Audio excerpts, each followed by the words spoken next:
Hello, I'm Chris Browder, and this is video 7.2 in my series on second language acquisition theory and research. In the last presentation, we learned about the theories of Stephen Krashen, specifically his theory that second language acquisition comes from comprehensible input. In this presentation, we are going to discuss theories that explain how comprehensible input drives language acquisition. That, in other words, trying to actually explain how that works, and how input can be made comprehensible when it is above a learner's level. Okay, so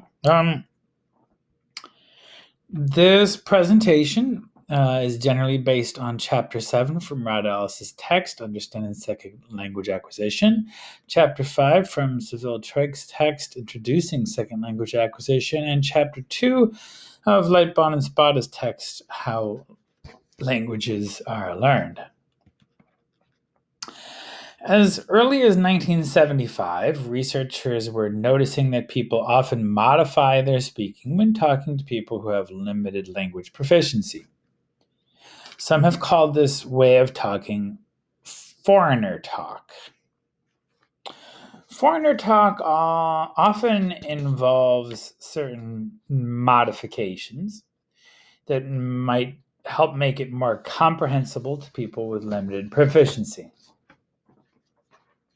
So, for example, it might have simplified grammar. What I mean by that is instead of saying we're, like we're going to go to the store, instead it would be we are going to go to the store. We are instead of we're, right? Less blending, fewer contractions. When people are speaking to people with limited proficiency, if they're sensitive to those person's needs, then before, like, let's say if they want to talk about something in the past, instead of just jumping into the past tense, they might start a sentence with yesterday or last year. So some sort of framing or warning the listener that they're moving into the past tense, so the listener doesn't get lost or left behind if they lack that grammar form. Vocabulary. The vocabulary is also simpler and more common. So they would say flower instead of tulip, bird instead of sparrow. When people are speaking to people with limited English proficiency, if they're sensitive, they slow down more. They have more pauses, more spaces between words, less blending, more repetition, more stress and repetition of things that are important. Clearer enunciation of words, like better instead of better. More hand gestures, more facial expressions, pointing pictures, using things that are nearby, and sticking with familiar and concrete topics instead of going into abstract, complicated, or unfamiliar topics. So, yeah, they're less likely to talk about existentialism and more likely to talk about the food that they're eating. Using more yes-no questions instead of open-ended questions. And the yes-no questions might be a strategy to keep the conversation going when it's quiet. And finally, simply, using comprehension checks. Like, when you're talking, you stop and you say, do you understand? Or let's say you're talking about lunch meat, what kind of lunch meat you like, and you're talking about salami, then you stop yourself and you say, wait, do you know what salami is? Right. Checking to make sure the person is following you. So people talk this way to people with limited proficiency simply because they're trying to communicate and be understood. It's not something that they're doing because they're trying to teach those people. They're just trying to communicate. But in this way, the strategies we naturally use when we're trying to communicate cause us to make input comprehensible for language learners, which causes it to be easier for those people to acquire the language naturally through immersion without instruction. Researchers have also noticed that skilled language teachers do the same thing for their students. Skilled teachers adjust their speech to be comprehensible to language learners. As the learner's proficiency increases, so does the difficulty level of the learner's speech, ensuring that the learner always gets an I+1. But in their effort to understand how comprehensible input was driving language acquisition, many researchers found themselves departing from Krashen's dogmatic view of SLA.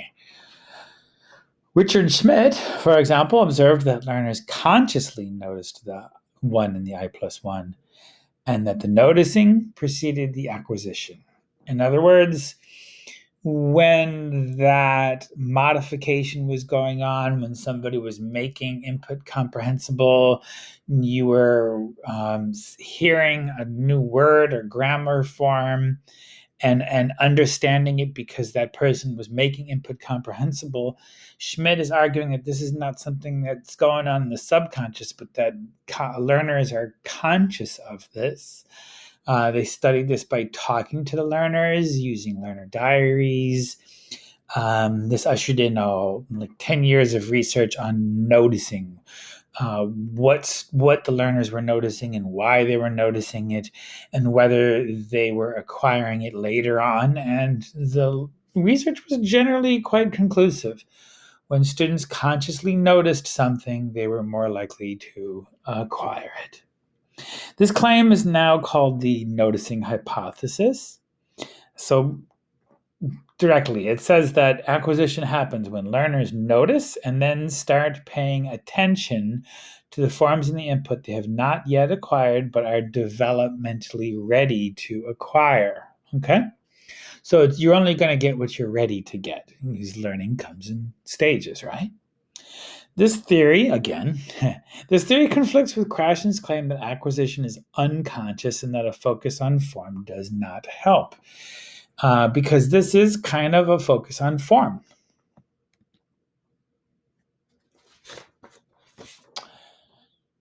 People have tried to create practices to apply Schmidt's theory to teaching by intentionally modifying the input to enhance the learner's noticing.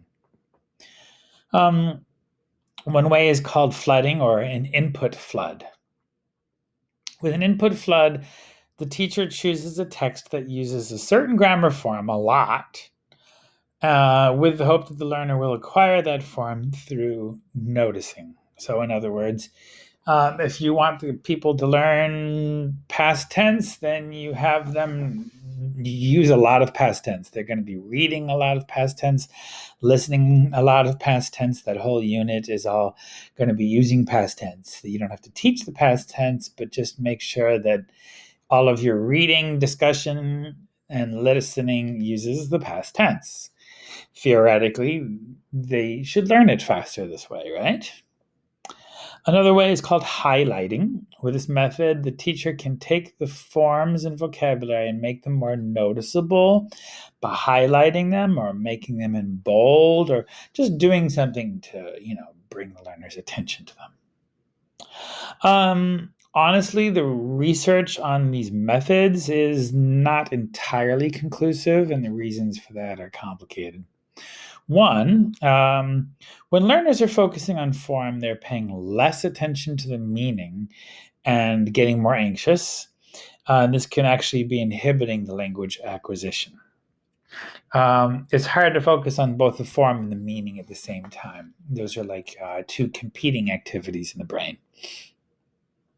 Learners, this is another. I'm telling you another real reason why this method sometimes doesn't work.